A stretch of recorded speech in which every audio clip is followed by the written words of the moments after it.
레인메이커 1장 밑바닥보다 더 깊은 절망 속으로. 이야기는 주인공 루디 베일러가 멤피스 주립 로스쿨을 졸업하는 장면에서 시작돼. 그는 가난한 집안 출신이라 학자금 대출에 허덕이고 있었지만 그래도 나름 괜찮은 로펌에 취직이 약속되어 있어서 희망에 부풀어 있었지. 하지만 졸업 파티 날 그 로펌이 거대 로펌에 인수합병되면서 채용이 취소됐다는 청천벽력 같은 소식을 들어 순식간에 실업자 신세가 된 거야. 루디는 당장 먹고 살 길이 막막해져. 신용카드는 한도 초과, 통장 잔고는 바닥, 월세는 밀리고 결국 동네의 허름한 바에서 바텐더 아르바이트를 시작해. 법조인의 꿈을 안고 졸업했는데 현실은 시궁창이었지. 이런 절망적인 상황에서 그는 변호사, 자격증도 없이 법률 서비스를 제공하는 브루저 스톤이라는 악명 높은 변호사를 찾아가. 브루저는 교통사고 피해자들을 찾아다니며 소송을 부추겨 돈을 버는 소위 앰뷸런스 추적자로 법조계의 기생충 같은 존재였어. 루디는 어쩔 수 없이 그의 밑으로 들어가. 한편 루디는 로스쿨 마지막 학기에 수강했던 노인들을 위한 법률 수업의 과제로 양로원에서 법률 상담 봉사를 하게 돼. 여기서 그의 인생을 송두리째 바꿀 두 의뢰인을 만나. 첫 번째는 버디 할머니. 이 할머니는 엄청난 자산가인데 자식들이 자기 재산만 노린다며 그들에게 한 푼도 주지 않고 대신 한 텔레비전 전도사에게 전부 기부하겠다는 유언장 작성을 도와달라고 해. 루디는 이 할머니의 저택정원 위 창고 방의 싼 값으로 하숙하게 되면서 그녀와 가족 같은 관계를 맺게 돼. 두 번째 의뢰인이 바로 이 소설의 중심인 닥과 버디 블랙 부부야.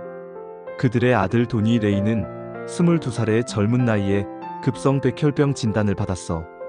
불행 중 다행으로 일란성 쌍둥이 형인 로니, 레이가 있어서 골수 이식 성공률이 100%에 가까웠지. 그런데 블랙 부부가 매달 꼬박꼬박 보험료를 납부해온 그레이트 베네핏이라는 거대 보험회사가 실험적인 치료라는 터무니없는 이유를 대며 8번이나 보험금 지급을 거절한 거야. 치료비가 없어서 도니 레이는 죽어가고 있었어. 분노한 루디는 이 사건을 맡아 그레이트 베네핏을 상대로 소송을 제기하기로 결심해. 2장 기묘한 동업과 위태로운 개혁. 브루저 스톤의 사무실에서 루디는 덱 쉬플렛이라는 독특한 인물을 파트너로 만나. 덱은 변호사 시험에 무려 6번이나 낙방한 만년 사무장이지만 온갖 법률 서류 작업과 보험금 청구의 허점을 꿰뚫고 있는 실무의 달인이었어. 그는 루디에게 법정 밖 현실 세계의 생존법을 가르쳐주지. 하지만 평화는 길지 않았어. 브루저 스톤의 불법적인 행각들이 결국 FBI의 수사망에 포착돼. 사무실은 압수수색을 당하고 브루저는 모든 돈을 챙겨서 해외로 도주해버려. 하루아침에 또다시 낙동강 오리알 신세가 된 루디와 덱. 둘은 덱이 모아둔 비상금과 루디의 신용카드를 탈탈 털어서 둘만의 사무실을 차려. 변호사 시험에 갓 합격한 초짜 변호사 루디와 시험에는 떨어졌지만 실전 경험은 풍부한 덱의 기묘한 동업이 이렇게 시작되지. 3장 다윗과 골리앗의 싸움 서류와의 전쟁. 그레이트 베네핏 보험회사는 소송에 대응하기 위해 멤피스 최고의 로펌인 틸리 브릿을 선임해. 이 로펌을 이끄는 리오 F.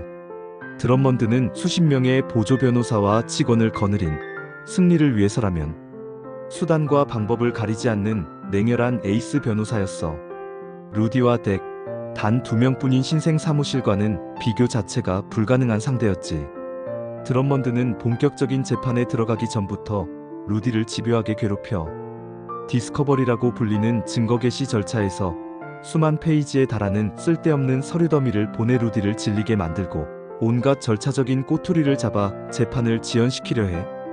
특히 루디가 그레이트 베네핏의 내부 운영 방침이 담긴 업무 매뉴얼을 요구하자 드럼먼드는 그런 건 존재하지 않는다며 거짓말을 하지. 이 매뉴얼이야말로 그들이 고의적으로 보험금 지급을 거부해왔다는 사실을 증명할 결정적인 증거였거든. 심지어 드럼먼드는 루디의 사무실 전화까지 도청해. 루디가 중요한 증인과 통화하는 내용을 엿듣고 미리 손을 써서 증인을 회유하거나 빼돌리는 비열한 짓도 서슴지 않아. 루디는 자본과 조직력에서 완전히 압도당하며 절망감을 느끼지만 덱의 격려와 도니 레이의 어머니인 닷의 믿음 덕분에 포기하지 않고 싸움을 이어가 사장 법정, 진실이 무대가 되다. 엎친 데 덮친 격으로 처음 사건을 배정받은 하비 헤일 판사는 드럼먼드와 절친한 사이라. 노골적으로 그레이트 베네핏의 편을 들어줘. 루디에게는 최악의 상황이었지. 그런데 정말 영화처럼 이 판사가 재판 직전에 심장마비로 급사하고 그 자리에 인권 변호사 출신으로 정직하고 강직하기로 소문난 타이론 키플러 판사가 새로 부임해 드디어 루디에게도 공정한 싸움을 할 기회가 온 거야. 재판이 시작되고 루디는 서툴지만 진심을 담아 변론을 펼쳐. 그는 죽어가는 도니 레이의 병상 녹취록을 배심원들에게 들려주며 감정에 호소하고 그레이트 베네핏의 탐욕스러운 경영진들을 증인으로 불러 그들의 위선을 파헤쳐. 하지만 결정적인 한 방이 부족했지. 바로 그때 덱 쉬플렛의 뒷조사 능력이 빛을 발해. 그는 그레이트 베네핏에서 부당하게 해고당한 전직 직원 제키 리맨칙을 찾아내는 데 성공해. 그녀는 바로 루디가 그토록 찾아 헤맸던 업무 매뉴얼의 존재를 알고 있는 핵심 증인이었어. 제키는 증인석에 서서 그레이트 베네핏이 처음 접수된 모든 보험금 청구는 무조건 거부하고 소송으로 이어질 경우에만 선별적으로 지급하는 것을 기본 방침으로 삼았다는 충격적인 사실을 폭로해. 그들이 어떻게든 돈을 지급하지 않기 위해 고객들을 속이고 기만했는지 그 추악한 진실을 낱낱이 증언하지. 그녀의 증언은 재판의 흐름을 완전히 뒤바꾸는 결정타가 돼. 5장 승리의 환희와 잔인한 현실. 한편 루디는 소송 와중에 켈리 라이커라는 젊은 여성을 만나 사랑에 빠져. 그녀는 남편의 끔찍한 폭력에 시달리고 있었고 루디는 그녀의 이혼 소송을 돕기로 해. 하지만 켈리의 남편은 계속해서 그녀를 찾아와 폭행하고 협박했고 결국 어느 날 밤 루디와 켈리가 함께 있을 때 쇠파이프를 들고 집으로 쳐들어와. 격렬한 몸싸움 끝에 켈리가 남편을 가격해 죽이고 말아. 켈리는 정당방위를 주장하지만 이 사건은 루디의 발목을 잡는 또 다른 족쇄가 돼. 다시 법정으로 돌아와서 모든 증언과 변론이 끝나고 배심원단은 판결을 내려. 결과는 루디의 압도적인 승리. 배심원단은 그레이트 베네핏에게 실제 손해배상금 20만 달러와 함께 악의적인 행위에 대한 징벌적 배상금으로 무려 5천만 달러를 지급하라고 판결해. 법정은 환호성으로 가득 차고 루디는 하루아침에 거액의 소송을 이긴 레인메이커 큰 비를 몰고 오는 사람, 즉 로펌에 큰 돈을 벌어다주는 변호사를 의미로 떠오르며 영웅이 돼. 하지만 이 통쾌한 승리의 기쁨은 오래가지 않아. 그레이트 베네핏은 배상금을 지급하는 대신 곧바로 파산 보호 신청을 해버려. 회사를 여러 개의 유령 회사로 분산시켜 재산을 숨기는 편법을 쓴 거지. 결국 블랙 부부는 단 한 푼의 배상금도 받지 못하게 되고 성공 보수로 거액을 받기로 했던 루디 역시 빈털터리가 돼.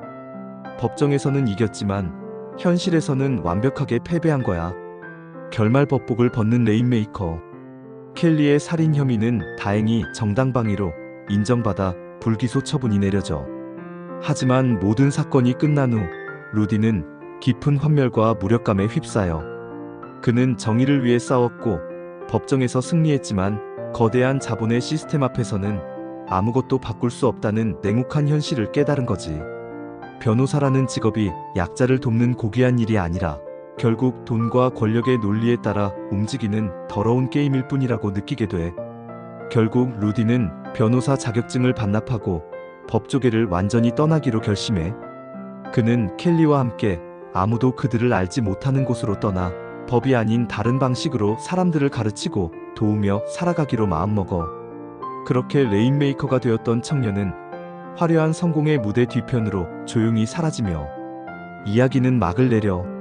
이 소설은 단순히 통쾌한 법정 승리담이 아니야.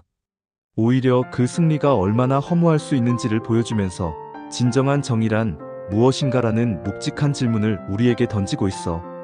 이게 바로 레인메이커의 진짜 매력이라고 할 수 있지. 어때? 정말 책 한 권 다 읽은 것 같지?